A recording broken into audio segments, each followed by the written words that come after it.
Que se vayan los golpistas, con Evo en la Olin Yolistli.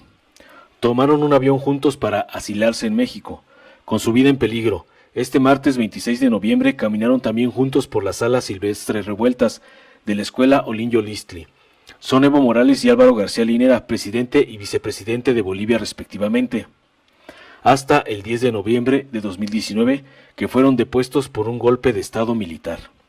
Aunque su mandato constitucional concluye en enero de 2020, la inestabilidad extendida en el país, la violencia, las amenazas, los amedrentamientos, el vandalismo, la quema de casas y las advertencias de las Fuerzas Armadas los llevaron a renunciar a sus cargos. Para ellos está claro, un golpe de Estado descarriló al gobierno que fue respaldado electoralmente el 20 de octubre para un cuarto mandato presidencial, luego de que durante casi 14 años aumentaron los índices de calidad de vida, se consolidó un crecimiento anual del 4.5%, disminuyó la pobreza, se redujo el desempleo y se cuadriplicó el Producto Interno Bruto, PIB, como nunca en los últimos 200 años. Así lo aseguró Morales al micrófono, al tiempo que reconoció que en su gestión se reconoció constitucionalmente a los indígenas y la pluriculturalidad boliviana. Se aseguró la paridad de género en cargos de gobierno y se abrió la oportunidad para que los indígenas administraran el Estado, entre otros logros. Los indígenas, los obreros, han construido el movimiento popular más significativo del continente, afirmó en su turno el vicepresidente. Para Morales está claro, algo que no me perdonan es que hicimos cambios. No nos perdonan, hermanas y hermanos, nuestras políticas económicas. Los bolivianos decidieron que querían gobernarse a sí mismos, no ceder esta potestad al Banco Mundial y el Fondo Monetario Internacional. Se abandonó el Estado colonial y se avanzó al Estado plurinacional, donde todas y todos tenemos los mismos derechos.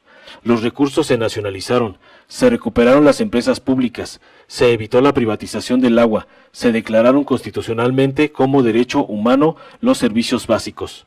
Para García Linera también está muy explícito todo lo sucedido. Que se vayan los golpistas.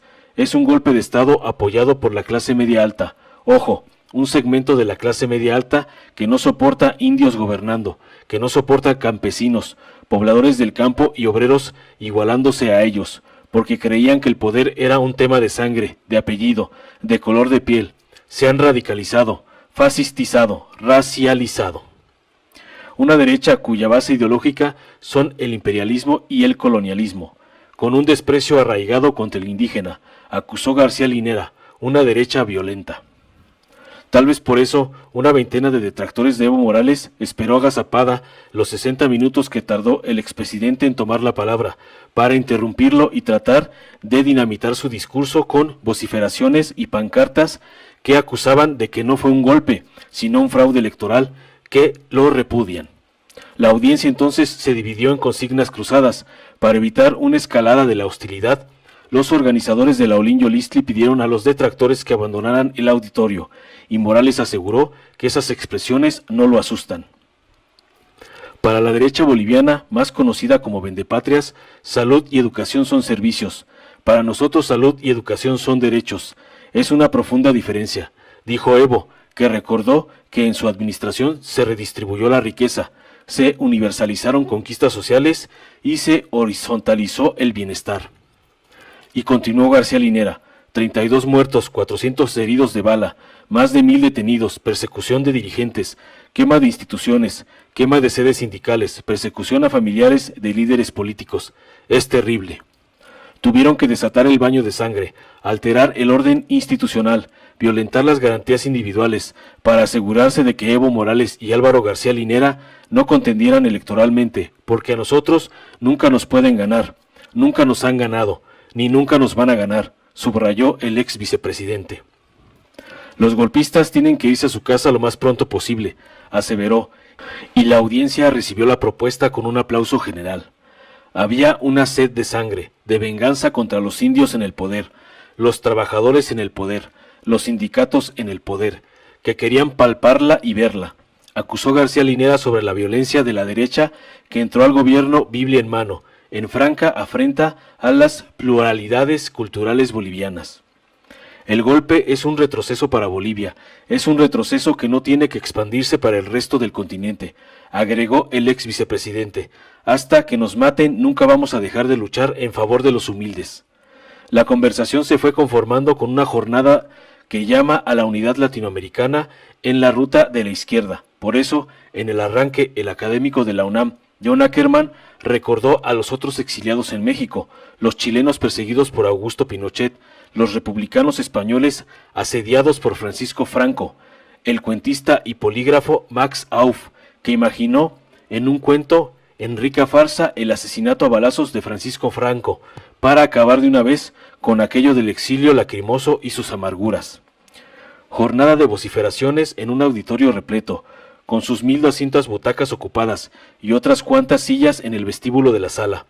Tarde de consignas, Evo no está solo, carajo, y presidente, son solo 2 de ellas.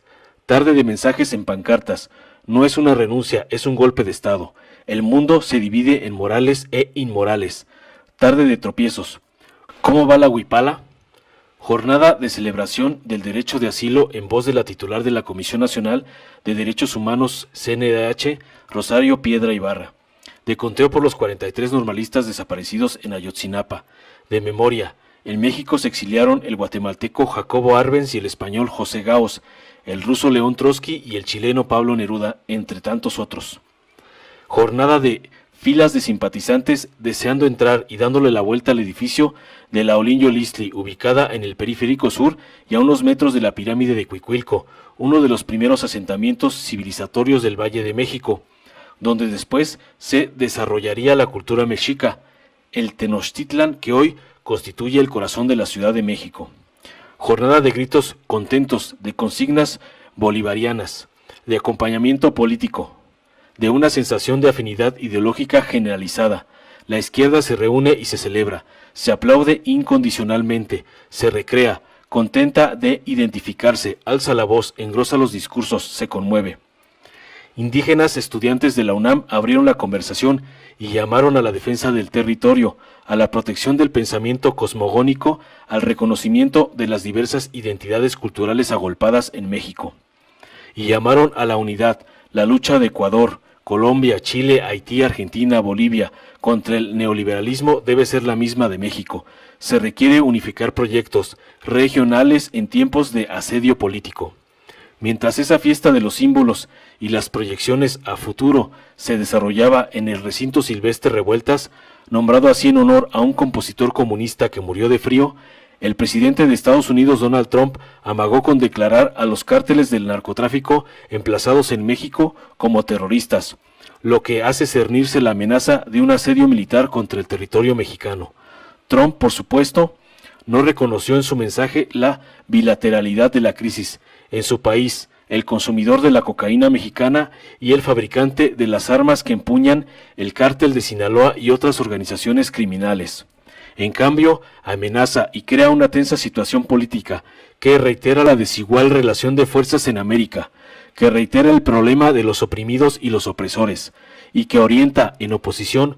Contra eso hay que agruparse en Latinoamérica, como era necesario en los tiempos de José Martí y Simón Bolívar, como hizo falta ante los golpes de Estado en dictaduras en México, Guatemala, Nicaragua, Cuba, Argentina, Brasil, Uruguay, Venezuela, Chile, siempre apoyadas por Estados Unidos, siempre en defensa de la empresa extranjera y su extracción indiscriminada de utilidades para consolidar periferias. El tercer mundo, experimentado en supervivencias y desarticulado en su ejercicio constituyente, unificador. Agruparse porque sigue haciendo falta en el persistente desequilibrio cultural, que vuelve muy sencillo ver en el continente películas de Hollywood, pero más difícil leer en Durango a los poetas de la República Dominicana, en Colombia a la nueva novela de México, una dificultad para desarticular, porque para leer a Chile o a Colombia hay que imprimir en España. Neocolonialismo editorial, embudo de ideas.